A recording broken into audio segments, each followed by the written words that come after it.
Romanos capítulo 9, 19 a 33. Queremos receber com muita alegria os que estão conosco nessa noite, também aqueles que nos acompanham pela transmissão, pela internet. Queira Deus que a sua palavra nessa noite traga iluminação e esclarecimento a todos nós, traga salvação, santificação, consolo, de acordo com a nossa necessidade. Romanos 9, 19 a 33. Tu, porém, me dirás, de que se queixa ele ainda? Pois quem jamais resistiu à sua vontade?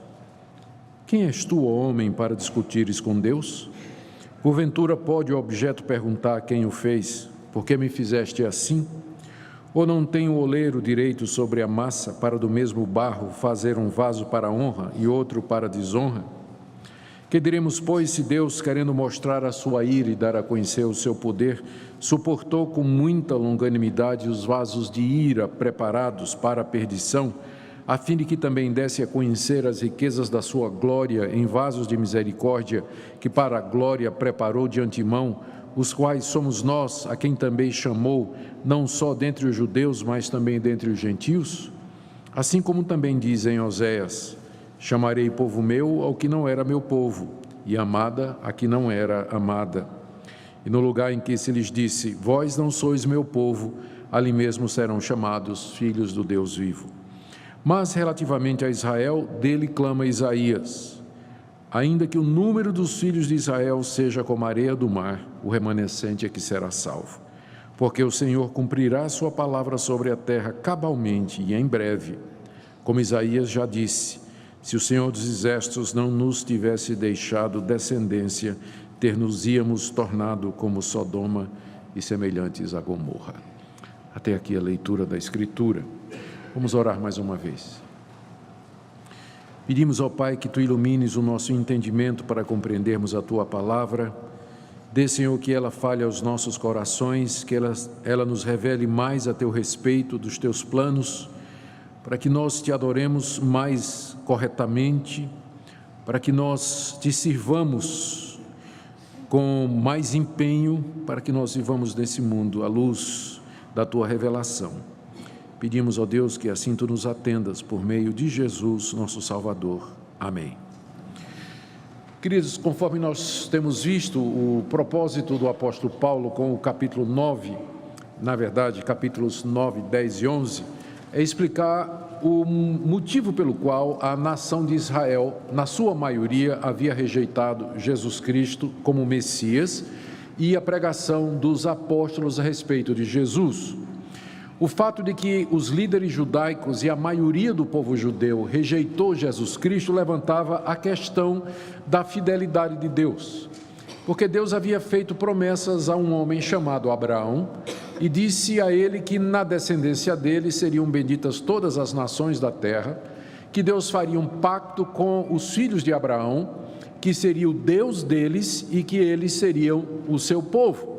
E é claro, isso tudo passava pela crença ou pelo reconhecimento de que Jesus Cristo era o Filho de Deus, o Salvador do mundo, o descendente de Abraão, em quem todas estas promessas se cumpriram. Só que na plenitude dos tempos, Deus mandou seu Filho, Jesus Cristo, ao mundo, nascido de mulher, nascido sob a lei, filho de Abraão, filho de Davi, judeu legítimo, cumpriu as promessas e a nação rejeitou Jesus Cristo. A maioria dos judeus não creu que ele era o Messias e o Salvador do mundo, por isso o entregaram aos romanos para ser crucificado.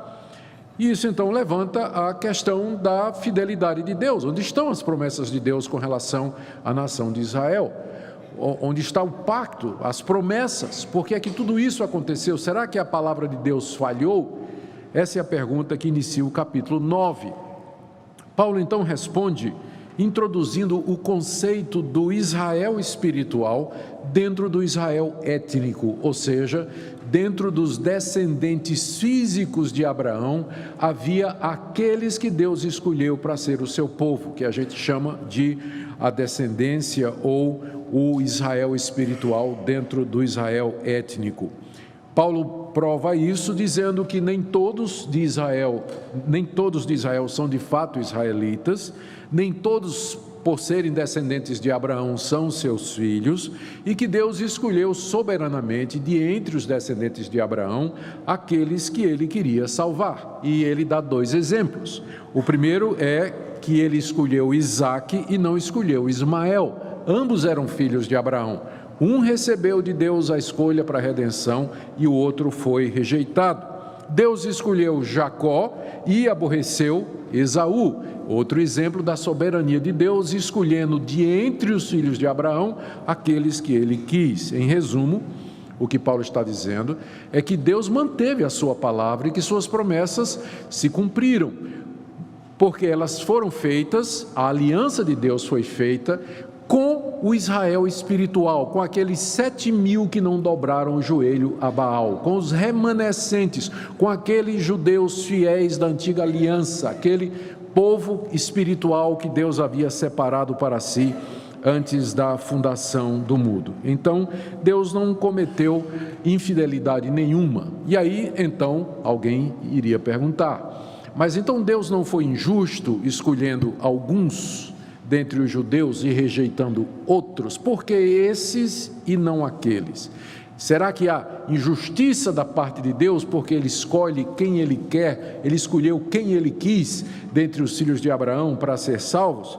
A resposta de Paulo é que Deus é soberano e que Deus tem misericórdia de quem quer e que Ele mostra a sua graça a quem Ele quiser. E não só isso, Ele também endurece a quem quer, como o exemplo de Faraó mostra. Foi isso que nós vimos na nossa última mensagem. Paulo agora antecipa uma conclusão errada que alguém poderia chegar a partir disso que ele acabou de dizer. Se Deus tem misericórdia de quem Ele quer, se Ele escolhe quem Ele deseja, se Ele endurece a quem quer, então por que Ele se queixa de que as pessoas não creem nele? Por que Ele reclama quando as pessoas o desobedecem? Será que Deus é justo se queixando da desobediência humana, uma vez que por trás da história de Israel em particular e da história da humanidade está a vontade de Deus? É esse o questionamento que Paulo está respondendo aqui e que nós iremos ver nessa noite, mercê de Deus. Vamos começar vendo o questionamento em si que está no verso 19. Tu, porém, me dirás, de que se queixa ele ainda, pois quem jamais resistiu à sua vontade? Aqui Paulo ainda está usando aquele argumento, ou aquele artifício literário chamado diatribe, em que ele está engajado numa discussão com um adversário imaginário. Seria mais ou menos Paulo imaginar que tem diante dele um judeu que acabou de ouvir tudo isso que Paulo falou, e Paulo diz assim, eu já sei o que é que você vai dizer, né? Eu não preciso nem falar, eu já sei que sua próxima pergunta vai ser o seguinte: se Deus escolhe quem Ele quer, mostra misericórdia com quem Ele quer, e se Ele faz o que Ele tem vontade, será que Ele tem o direito de se queixar porque as criaturas não o obedecem, já que por detrás de tudo está a vontade dEle? Não é isso que você vai me perguntar? Então já vou lhe dar a resposta. Então é isso que Paulo está fazendo aqui no verso 19. Tu me dirás. Paulo está adivinhando já a pergunta que vem próximo, né? Porque de fato ela é óbvia, né? Depois dele ter dito que Deus tem misericórdia de quem quer, endurece quem quer, então o próximo passo é alguém dizer, bom, então nesse caso, onde fica a responsabilidade humana? Onde fica, como é que Deus pode se queixar de que as pessoas não fazem o que Ele querem? E de fato, essa pergunta a princípio ela parece ter muita razão, a começar pelo fato de que Deus realmente sempre se queixou da nação de Israel. Basta você dar uma olhada no Antigo Testamento e você vai ver que Deus se queixou muito da nação de Israel durante os 40 anos no deserto. Ele se queixava o tempo todo a Moisés: Moisés, esse povo é um povo duro, é um povo incrédulo, um povo que viu minhas maravilhas, viu quando eu abri o Mar Vermelho, viu as 10 pragas lá no Egito, mas esse povo insiste em me provar, insiste em me tentar, insiste em resistir à minha vontade, está fazendo outros deuses. Moisés, sai da frente que eu vou destruir esse povo. Moisés, não, Senhor, pelo amor de Deus, não faz isso, não destrói esse povo. Pelo menos 2 vezes Moisés teve que interceder para Deus não destruir o povo durante o período dos 40 anos no deserto. E depois que o povo entrou na terra prometida, era a mesma coisa. Deus mandou os profetas, e os profetas vinham se queixar da parte de Deus. Por que vocês não estão andando na lei do Senhor? Por que vocês estão cometendo idolatria? Por que vocês estão buscando os deuses das nações pagãs? Por que vocês estão sendo injustos com o próximo, oprimindo o necessitado? Por que vocês não seguem a lei que Deus deu a vocês? Basta você ler o início do livro do profeta Isaías, capítulo 1. Deus já começa dizendo assim: o boi conhece o seu dono e a ovelha conhece o seu possuidor, mas o meu povo não me conhece. Já começa assim o profeta Isaías, dizendo: esse povo é um povo ingrato, que não me reconhece como Deus, apesar da minha aliança, apesar de tudo que eu fiz. Deus se queixa de Israel o tempo todo no Antigo Testamento. E não só Isaías, você pode ler Jeremias, Amós, Ageu, Zacarias, Malaquias, todos os profetas, os grandes e os menores, eles todos se queixam de Israel rejeitar a Deus, desobedecer a Deus e não ouvir a palavra de Deus. Mas aí então, será que Deus tinha motivo para isso? Porque afinal ele elegeu quem ele quis no meio do povo de Deus. Nem todos os judeus foram eleitos. Se ele elegeu quem ele quis, por que ele reclama da desobediência dos não eleitos? Se ele escolheu Jacó e aborreceu Esaú, por que ele se queixa de Esaú? Se ele endureceu Faraó, por que ele se queixa de Faraó? Se ele tem misericórdia de quem ele quer ter misericórdia, por que ele se queixa da incredulidade, da dureza de coração, da impiedade daqueles a quem ele não concedeu essa misericórdia? É isso que Paulo está antecipando que o judeu vai questionar na hora que Paulo falou a respeito da soberania de Deus. Essa doutrina da soberania de Deus, da predestinação e da eleição soberana de Deus, tem esse poder de mexer com o orgulho humano. E desde o início da carta aos Romanos, Paulo tem que defender, entre aspas, a justiça de Deus. Não é a primeira vez na carta que ele vai dizer: Deus não está sendo injusto, Deus não está sendo injusto, Deus não está cometendo qualquer injustiça nas suas ações e decisões. A resposta de Paulo pode ser dividida em 3 partes. Na primeira, ele vai dizer que Deus pode fazer o que ele quer com as suas criaturas pecaminosas e culpadas, versos de 20 a 21. Na segunda parte, ele vai dizer que Deus tudo faz para a sua glória, e que isso é um motivo justo para ele fazer o que ele quer. E na terceira parte ele vai dizer que o fato de que Deus é soberano na sua escolha não elimina a responsabilidade de Israel, porque os judeus são eles mesmos culpados da sua rejeição. São 3 pontos então que nós veremos nessa noite na resposta de Paulo.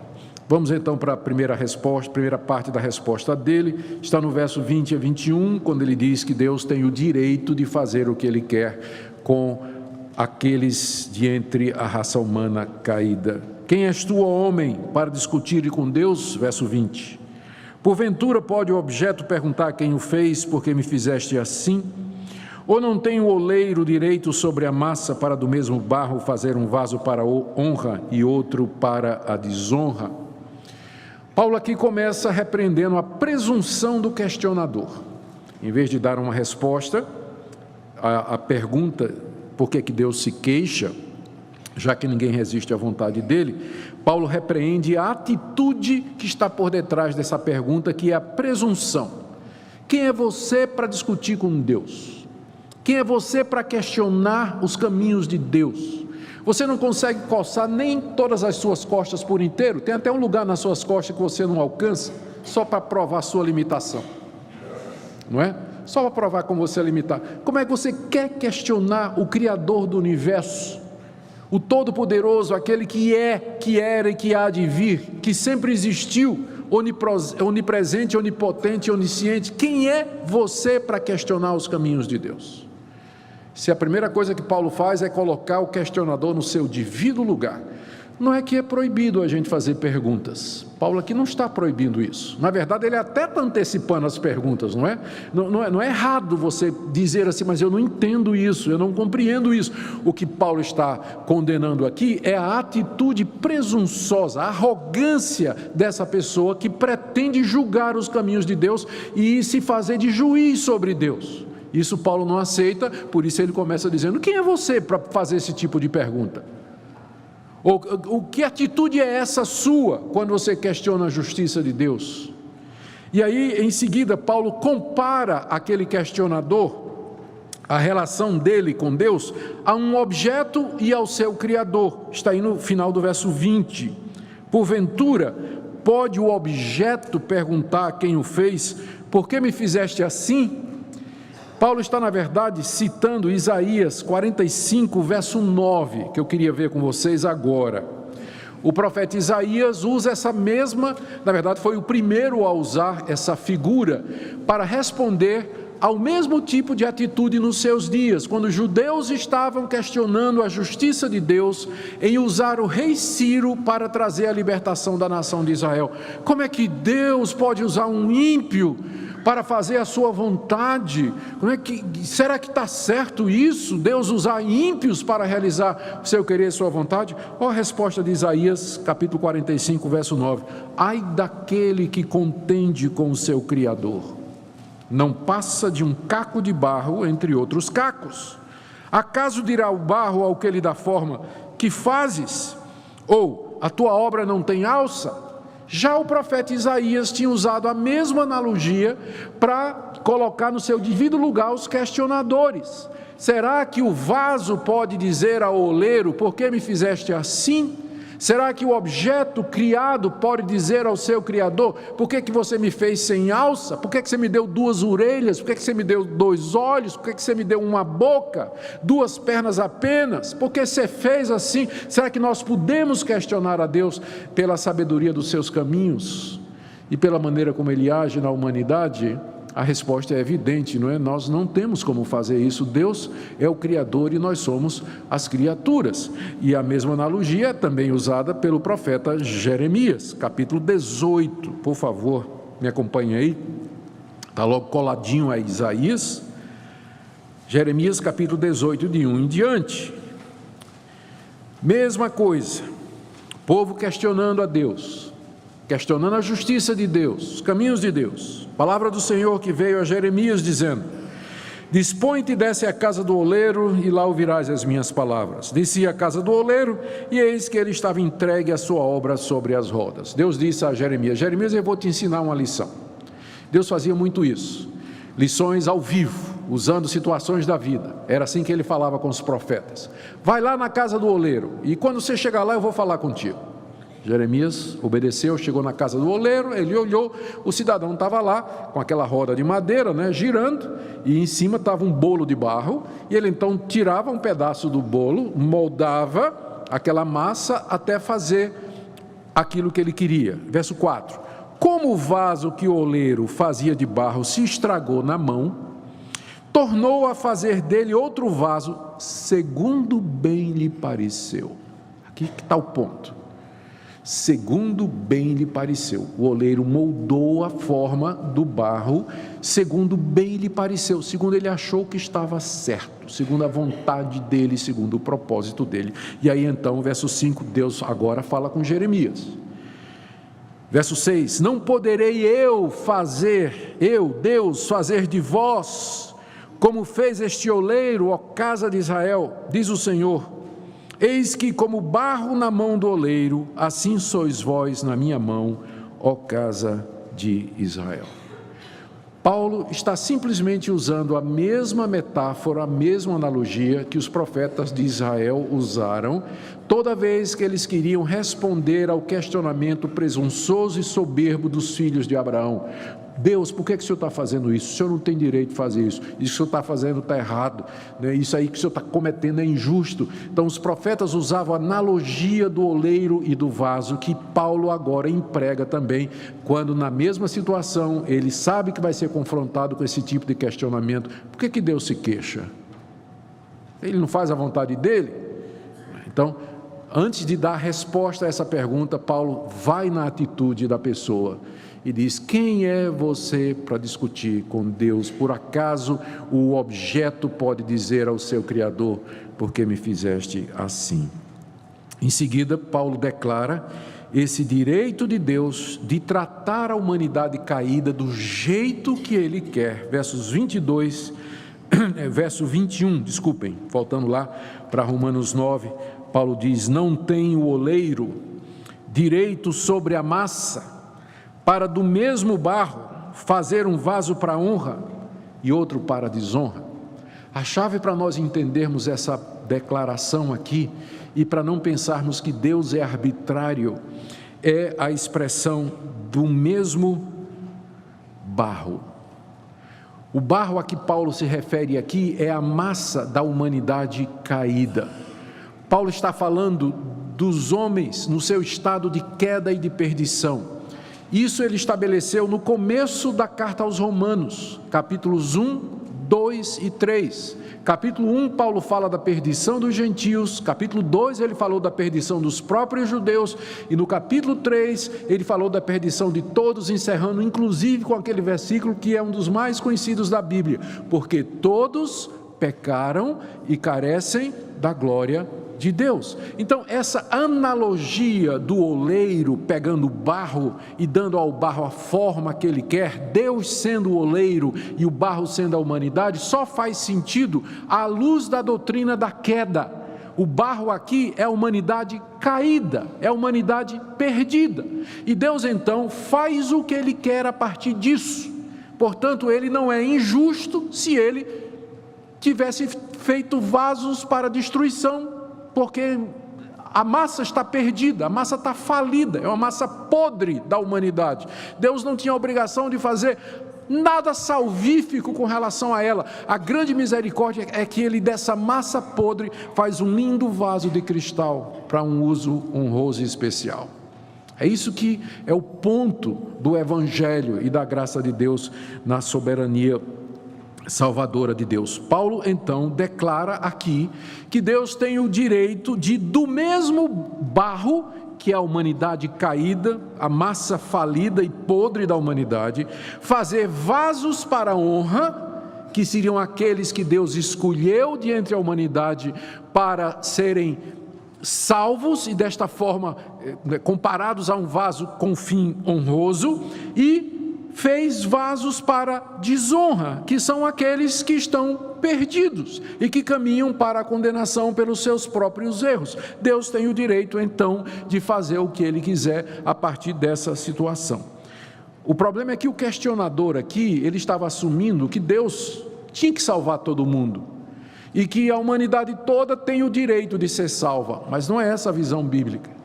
A visão bíblica é que nós somos pecadores, indignos, nós não temos merecimento algum a não ser a condenação pelos nossos pecados, e que a grande misericórdia é que Deus teve compaixão de nós e salvou aquele que ele quis, quando ele não precisava ter feito disso. Mas Paulo não para aqui. Ele mostra que Deus exerce esse seu direito de Criador e de Senhor de maneira justa e correta, em harmonia com o seu caráter justo e bom. O segundo ponto, que está do verso 22 até o verso 23, o segundo ponto da resposta de Paulo, vai na seguinte linha: Deus faz tudo para a sua glória, e isso está absolutamente correto. Quando ele preparou vasos de honra para a salvação, ele fez isso para mostrar a sua misericórdia, para buscar a sua glória, mostrar o quanto ele é bom. E quando ele suportou os vasos de ira preparados para a perdição, ele estava querendo mostrar a sua ira e o seu poder e revelar a sua glória. Como buscar a sua própria glória é algo próprio de Deus, então não há nada errado nisso. Deus faz tudo para a sua própria glória. Ele é glorificado nos que se salvam e ele é glorificado nos que se perdem. No final, a glória de Deus é o alvo principal de tudo o que ele faz. Por isso que Paulo pergunta aqui no início do verso 22: que diremos? Se Deus quis mostrar sua ira e seu poder nos vasos de ira, e se ele quis mostrar sua misericórdia nos vasos de misericórdia? Será que alguém pode dizer alguma coisa porque Deus está buscando a sua glória? Gente, se eu estivesse buscando a minha glória, vocês tinham muita coisa que dizer, não é? Eu buscar a minha glória no meio de 6 bilhões de pessoas iguais a mim, são 6 bilhões da minha raça, né? Tem gente muito mais inteligente do que eu, tem gente muito mais bonita do que eu, tem gente muito mais charmosa do que eu, um pouco mais difícil, mas vai ter, tem gente que fala melhor do que eu, tem gente que sabe mais do que eu. Então eu buscar a minha glória é um absurdo, né? É cegueira, é miopia, não é? Você não perceber que sempre vai ter alguém melhor do que você, ou ao seu lado ou acima de você. Mas com Deus é diferente, porque Deus não tem igual, não tem ninguém acima dele, na verdade não tem ninguém nem ao lado dele. Então quando Deus busca a sua própria glória, quando Ele busca se apresentar e mostrar o quão Ele é belo, o quão Ele é bonito, quão Ele é poderoso, quão Ele é sábio, quão Ele é maravilhoso, quão Ele é santo, Ele está fazendo aquilo que está em harmonia com a sua natureza. Só há um como Ele, não há ninguém semelhante a Ele. Por isso Deus tudo faz para a sua glória, e ao fazer isso Ele está certo, é legítimo, é verdadeiro, é válido, é justo, está em harmonia com o caráter de Deus. Portanto, quando Deus suporta os vasos de ira para mostrar neles a sua glória, está correto. E quando Ele exerce misericórdia nos vasos de honra preparados para a salvação, está também correto, porque Ele quer fazer isso para mostrar a sua glória.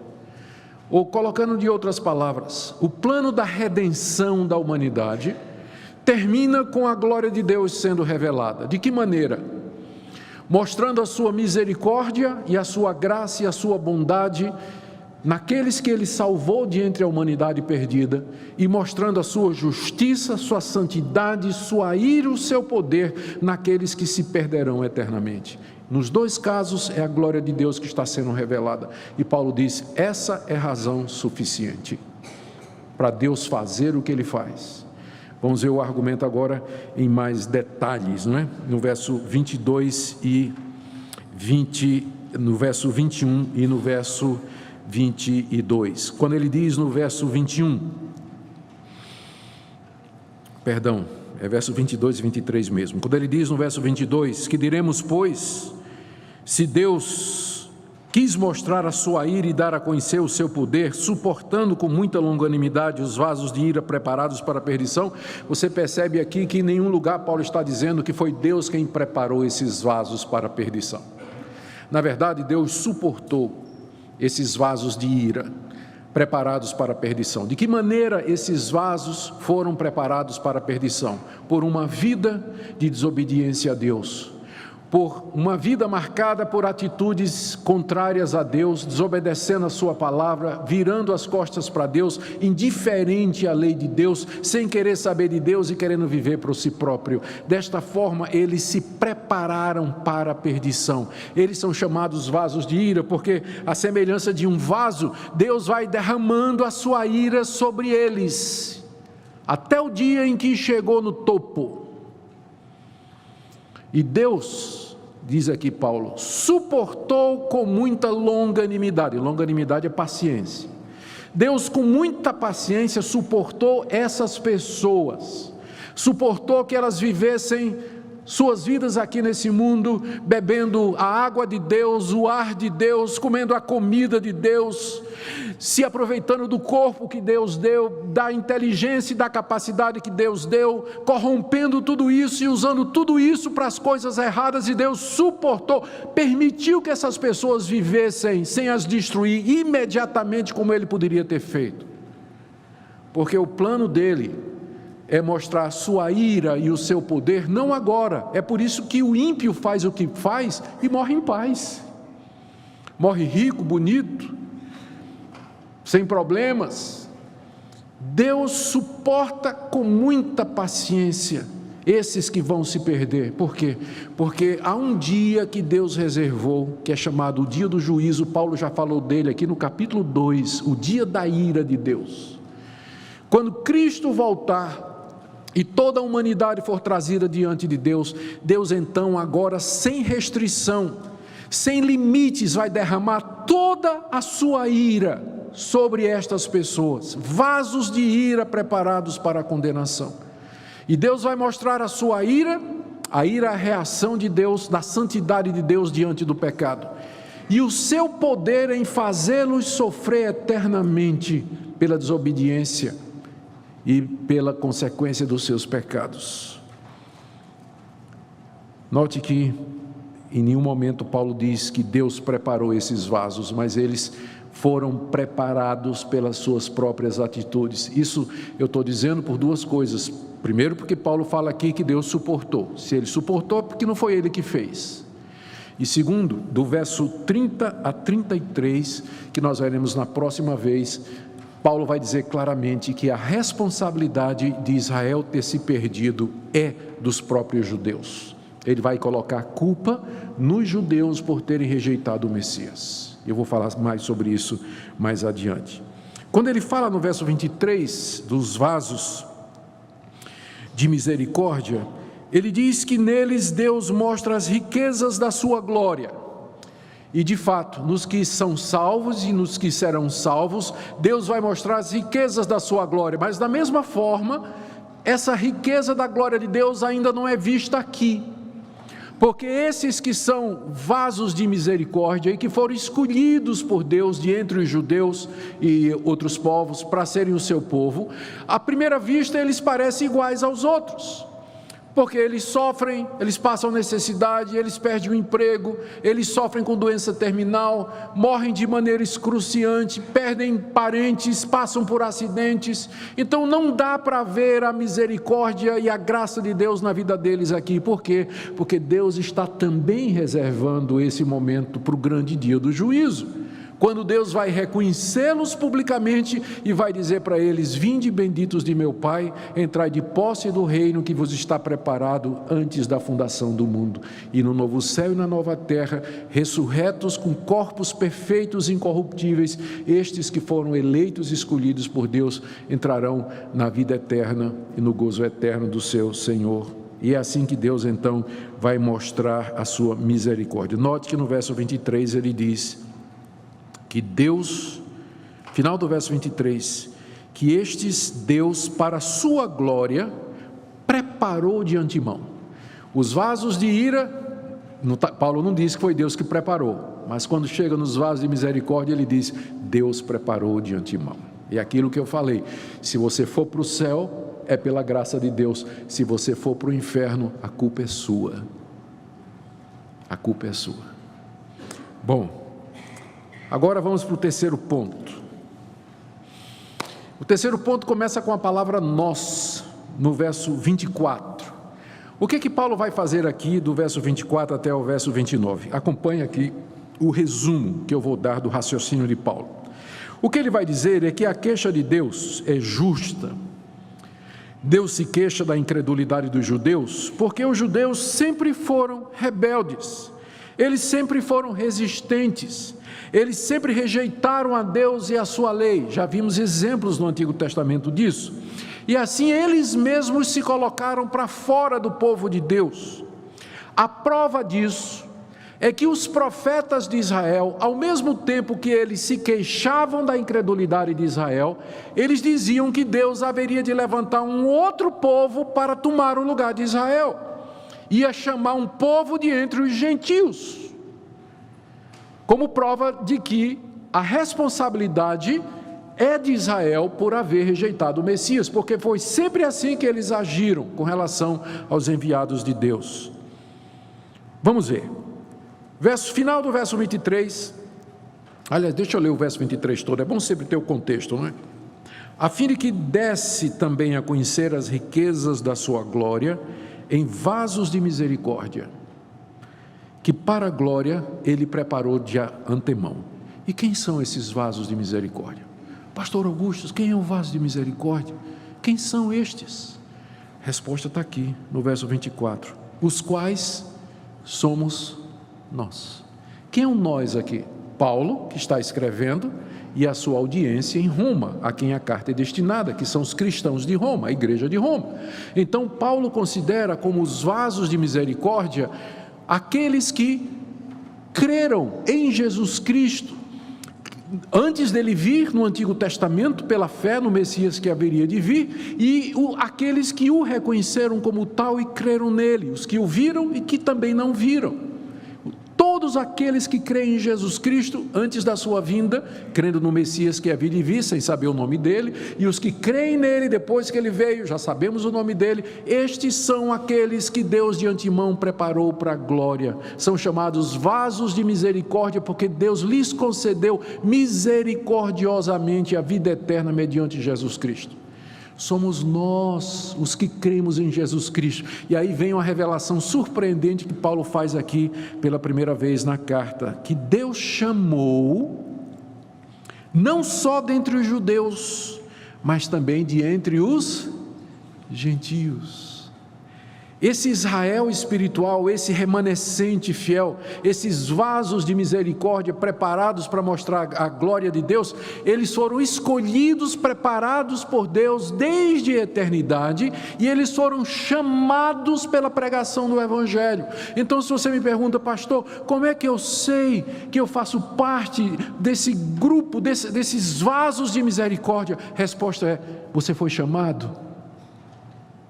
Você escutou o chamado do Evangelho, você ouviu Deus lhe chamando para crer no seu Filho, e você aceitou o chamado do Evangelho, e no seu coração você creu no que esse chamado oferecia, você recebeu Jesus, que é o objeto, é o centro desse chamado, como sendo seu Senhor e Salvador.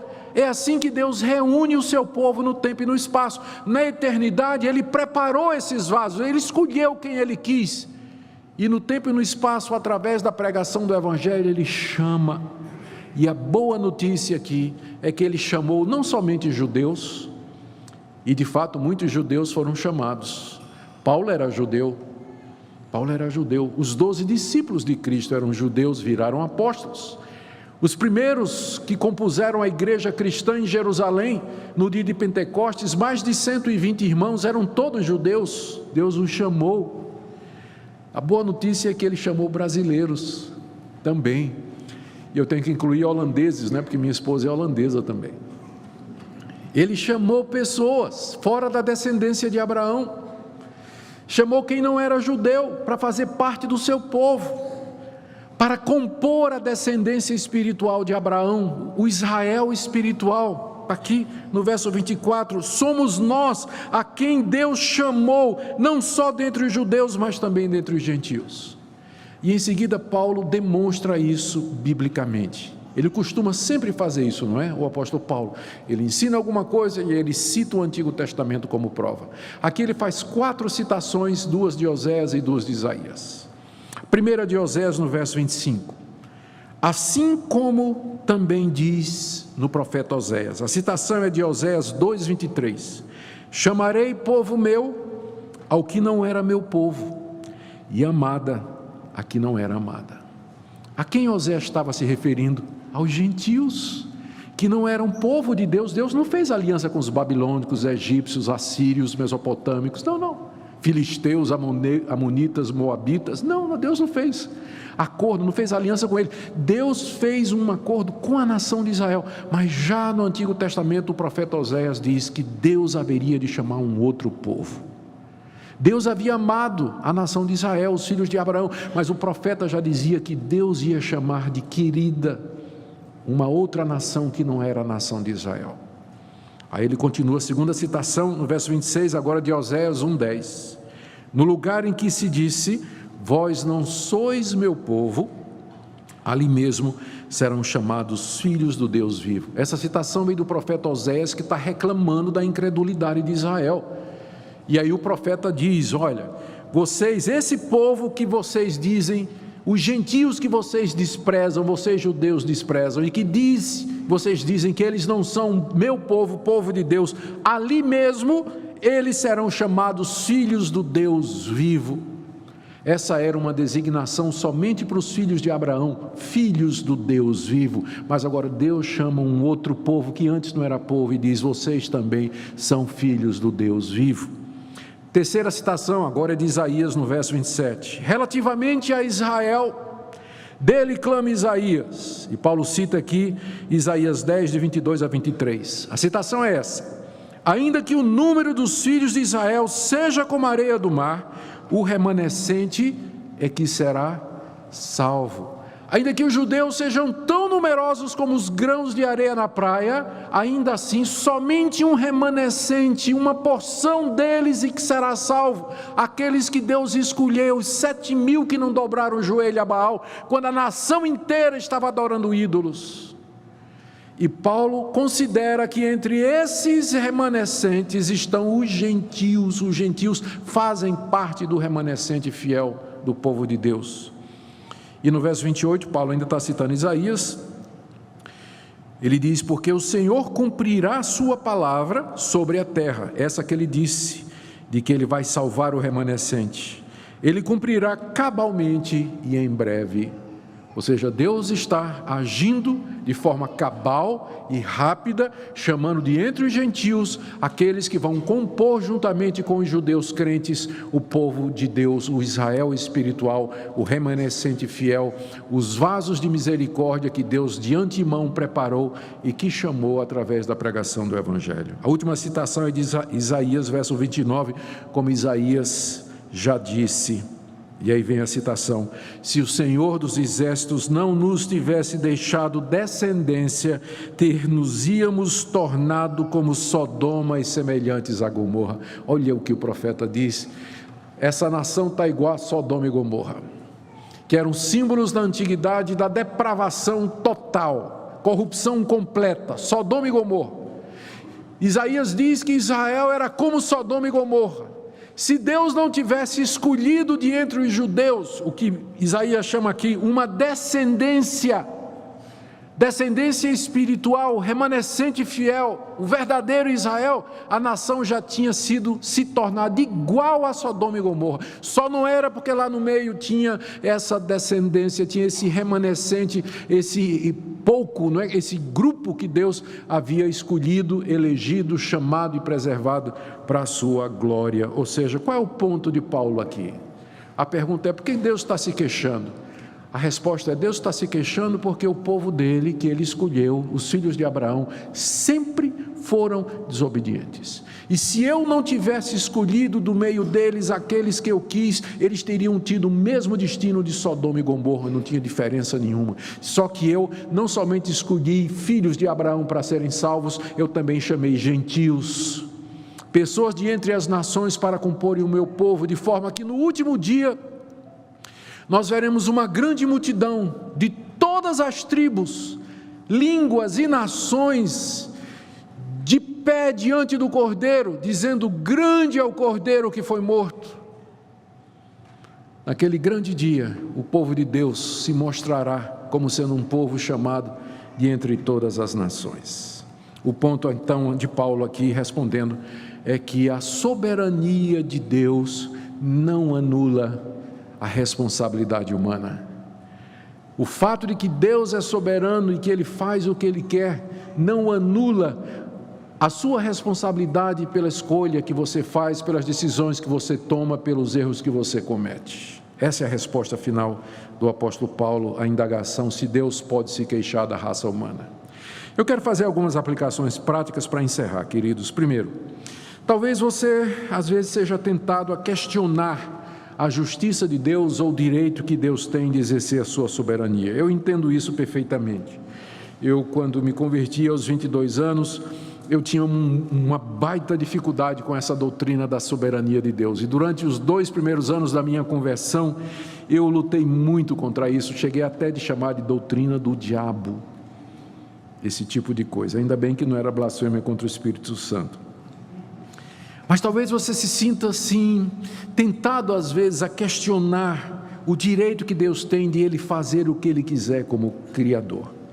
O que Deus está proibindo aqui, e eu quero que você ouça nessa noite, não é que você faça perguntas. Fazer perguntas é bom, é saudável e é necessário, mas o que Deus não admite é que você seja presunçoso, você seja arrogante, e que você se coloque numa posição como se você soubesse todas as coisas. Você não sabe nada, eu não sei nada, nós não somos nada diante da imensidão de Deus. Quem somos nós para questionar os caminhos de Deus? O máximo que você pode dizer é o seguinte: eu não entendo.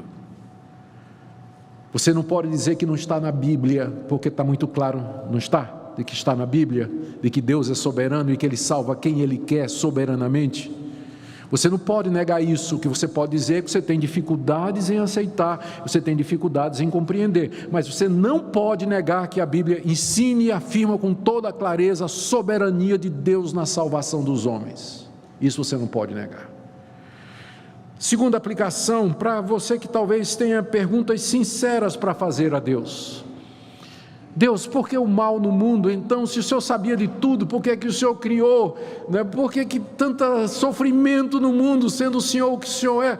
Não faz mal você ter esses questionamentos, não faz mal. Deus respondeu muitos dos questionamentos de Jó, não todos, mas alguns. Jesus Cristo, durante os 3 anos que teve com os discípulos, ficava respondendo perguntas que parecem para nós, assim, até pueris, mas Ele teve paciência em responder. Deus não tem dificuldade em ouvir os seus questionamentos e perguntas, se sinceras e de alguém que de fato quer aprender. O que Ele não tolera é a presunção e a arrogância. Então pergunte, faça questionamentos, estude, procure conhecer mais. Não tem nada errado com isso, e não é isso que esse texto pretende fazer, inibir que você faça perguntas a respeito dessas coisas. Talvez você tenha, em terceiro lugar, talvez você está tendo dificuldade em entender logicamente como é que Deus é soberano e o homem é responsável, porque as duas coisas parecem se excluir. Se Deus é soberano, então tudo que o homem faz porque Deus determinou. Então como é que eu posso culpar o homem por alguma coisa que Deus determinou que ele fizesse? Ou então, se o homem é responsável pelos seus atos, significa que Deus não determinou nada do que ele faz, porque de que outra maneira ele poderia ser responsabilizado? Eu sei que isso dá um nó na cabeça. Algum tempo atrás eu conversei com uma querida irmã que nunca tinha compreendido essas doutrinas, nunca tinha atentado para essas doutrinas, e quando ela começou a estudar sobre a soberania de Deus e tudo mais, deu um nó. E ela disse: pastor, eu estou há 3 meses sem conseguir orar. Não é porque eu fico pensando, o que adianta orar se Deus já soberanamente determinou todas as coisas? Então durante 3 meses deu um nó, travou, não é? Então para destravar deu trabalho, não é? E aí eu sei que a gente trava em outras partes também, não é? Então se Deus é soberano, então para que orar? Ou então para que evangelizar? Ou por que me esforçar ou fazer alguma coisa? Já está tudo determinado. Eu sei que às vezes você tem dificuldade com isso quando você tenta harmonizar logicamente as duas coisas. Eu vou dizer aqui então algo para você. Não tem como você harmonizar logicamente essas duas coisas. A Bíblia ensina essas duas verdades com a mesma intensidade e clareza, às vezes no mesmo versículo. A soberania de Deus e a responsabilidade humana. As duas coisas são ensinadas lado a lado na Bíblia. Você vê o apóstolo Paulo aqui, ele não tentou dar uma solução para esse problema, ele simplesmente afirmou a soberania de Deus e afirmou a culpa de Israel, lado a lado, sem tentar explicar o aparente paradoxo. Eu digo aparente paradoxo porque não é um paradoxo. Paradoxos são duas verdades contrárias. O que isso é um antinômio, é o nome que a gente dá para duas verdades que parecem se contradizer e para as quais nós não encontramos uma resposta lógica. E eu tenho uma má notícia para você: o cristianismo está cheio de antinômios, a começar da doutrina da Trindade. 1 mais 1 mais 1 igual a 1. É um antinômio, mas é o que a Bíblia ensina. A Bíblia ensina, por um lado, que só há um Deus, não há 3 deuses. Não há um Deus de 3 cabeças ou 3 manifestações do mesmo Deus, é um Deus só. Ao mesmo tempo tem uma pessoa chamada o Pai, que a Bíblia chama de Deus, tem outra pessoa chamada o Filho, que a Bíblia chama de Deus, e tem outro ser chamado Espírito Santo, que a Bíblia chama de Deus, e ela diz que só tem um. Como? Não sei. E você também não sabe. Mas a Bíblia afirma isso. Ou, por exemplo, a pessoa de Jesus Cristo. A Bíblia trata Jesus Cristo como se fosse Deus, atribui a Ele todas as características de Deus. Os seus discípulos o adoram, Ele tem todo o poder no céu e na terra, Ele é verdadeiro Deus. Mas a mesma Bíblia também diz que Ele teve fome, que Ele chorou e que Ele morreu numa cruz. Como é que pode isso? Deus morrer numa cruz, Deus sentir fome. As duas naturezas de Cristo que não se misturam, não se confundem e são plenas. Tudo isso na mesma, não são duas pessoas. Cristo não era bipolar, não eram duas pessoas vivendo numa só, mas uma única pessoa com duas naturezas. Como isso? Antinômio. Não sei, e você também não sabe.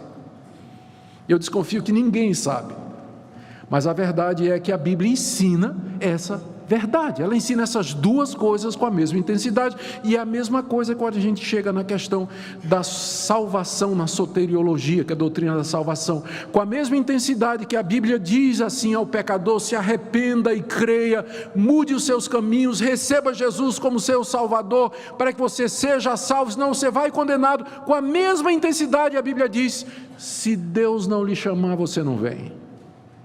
Não foram vocês que me escolheram, mas eu escolhi vocês. Todo aquele que o Pai me dá, esse virá a mim. Com a mesma intensidade, no mesmo livro, às vezes no mesmo capítulo e às vezes no mesmo versículo. As duas coisas são ensinadas igualmente. Então, o que é que nós temos que fazer? Humildemente dizer diante de Deus: Deus, eu recebo. Tem aquela expressão que o pessoal diz lá fora, né? Eu recebo, tal. Então, o uso dessa expressão é aqui. Tá certo? Quando você vai receber essas verdades como sendo palavra de Deus, ainda que você não saiba como elas se relacionam logicamente aqui nesse mundo: Trindade, natureza de Cristo, salvação do homem. E você vai se humilhar diante de Deus e vai dizer: Deus, Tu és tão grande, porque se eu pudesse compreender estas coisas, eu acho que eu seria igual ao Senhor, não é? Mas o Senhor é desde a eternidade, o Senhor é completamente outro. Nós não temos nem como começar a entender o Senhor e os seus caminhos, e aqui estou eu questionando a tua justiça, querendo saber por que é que o Senhor faz assim.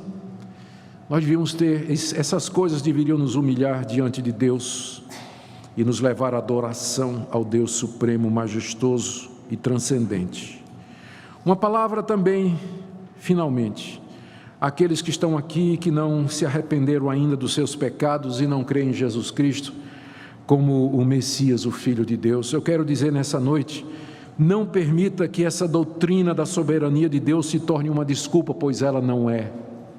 Você é responsável pelos seus atos, e se você aqui nessa vida deixar de crer em Jesus Cristo, obedecer a Deus no seu chamado do Evangelho e se render a Jesus de Nazaré, você será com justiça condenado ao inferno pela sua própria responsabilidade. Ninguém que está lá no inferno hoje pode alçar a voz e clamar aos céus e dizer: eu estou aqui por culpa de Deus. Todos que estão lá sabem que estão lá pela sua própria responsabilidade. Não deixe essa doutrina ser um empecilho para você hoje, aqui e agora dizer: Deus, eu vou mudar a minha vida, eu vou ouvir o chamado do Evangelho, eu vou parar essa minha vida errada, essa minha vida hipócrita, oculta, e eu vou me tornar um seguidor de Cristo, vou assumir o cristianismo como ele é ensinado na Bíblia de todo o coração. Não deixe essa doutrina ser um empecilho, porque ela não é. Na verdade, ela é um incentivo, porque ela mostra que Deus, Ele é poderoso para dessa massa falida que nós somos, nos fazer vasos para a glória e vasos para a honra, e o que vem a Ele, Ele não vai lançar fora. Creia nisso nessa noite, receba Jesus, ouça o chamado do Evangelho e se torne um discípulo dEle, de Cristo Jesus. Oremos. Ó Deus, nós não sabemos nem como começar a falar sobre o Senhor. Só podemos falar de Ti porque o Senhor se revelou a nós. Porque que Deus há como o Senhor, que fez os céus, a terra e o mar e tudo que neles há, simplesmente com o poder da Tua palavra. Senhor, Te damos graças porque na Tua grandeza Tu Te dignastes a vir ao nosso encontro como criaturas caídas e pecaminosas e nos deste Teu Filho Jesus para ser o nosso Salvador e Senhor. Eu peço que essa verdade seja impressa nos corações essa noite pelo Teu Espírito Santo. Se há alguém aqui essa noite que ainda não creu em Jesus, nós queremos pedir que Tu chames de maneira eficaz e irresistível. Se há algum filho ou filha Teus aqui nessa noite, que lutam com a Tua soberania, ó Deus, aquieta o coração deles. Persuade-os de que tu jamais farás alguma coisa injusta, porque tu és bom, reto e santo. E, Senhor, edifica o teu povo, levanta a tua igreja, chama os que são teus, aqueles que o Senhor preparou para a glória de antemão. É o que nós te pedimos por amor de Jesus, em quem todas estas coisas são possíveis. Amém.